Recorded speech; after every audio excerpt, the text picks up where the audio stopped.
Hi, in this lecture I will explain you what are the collections and give you a brief explanation for the different types of collections.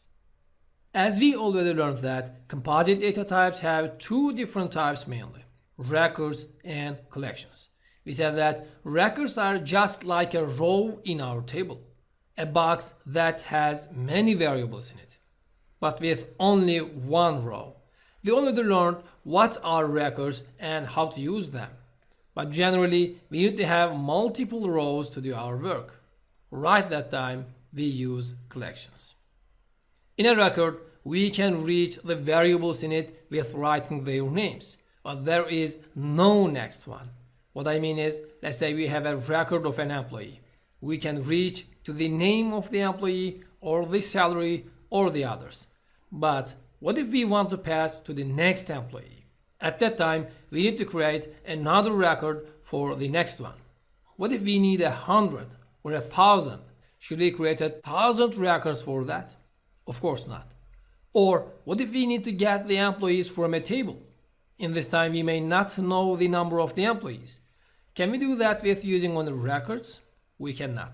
In this time, we need to use the collections. Unlike records, collections have a list of the same data types. If you already know another programming language, you must be familiar with the arrays. Arrays have multiple values with the same data types. Collections have better options, of course, but to solidify in your mind, you can think of arrays for the collections for now. But as I said, collections have different options than arrays in many languages.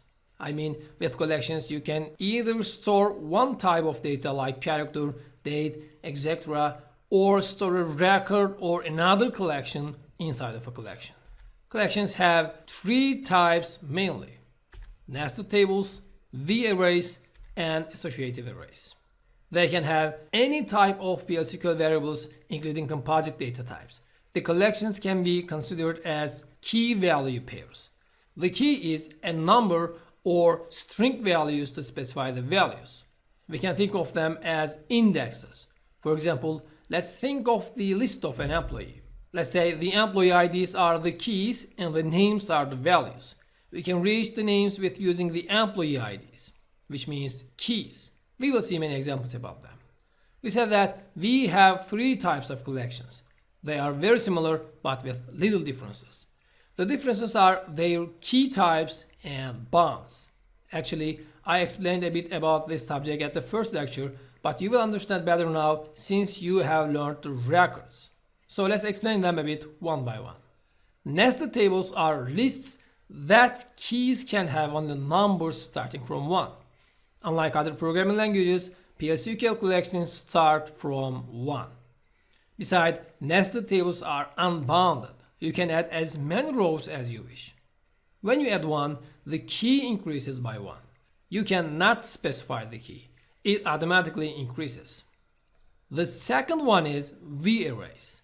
V-arrays are very similar with the nested tables. The only difference is that they are bounded. You need to specify the exact size of V-arrays at the declaration and cannot change the size after the declaration.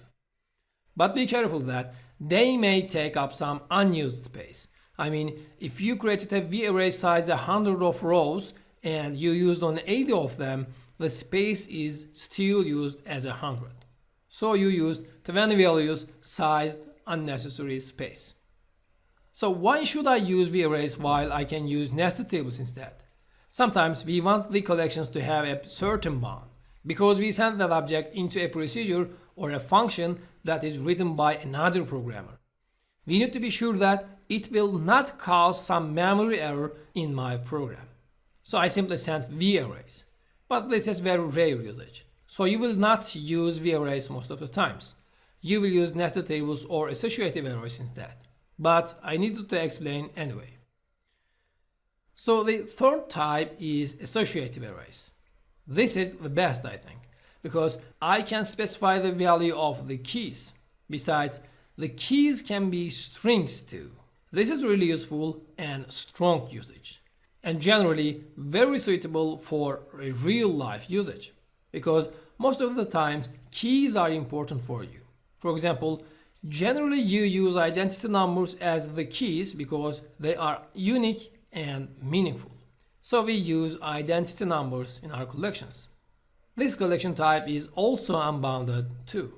I generally use that in my work, and I think you will use that too. The last thing about collections are using records in our collections. This is really useful because we generally use records and collections together.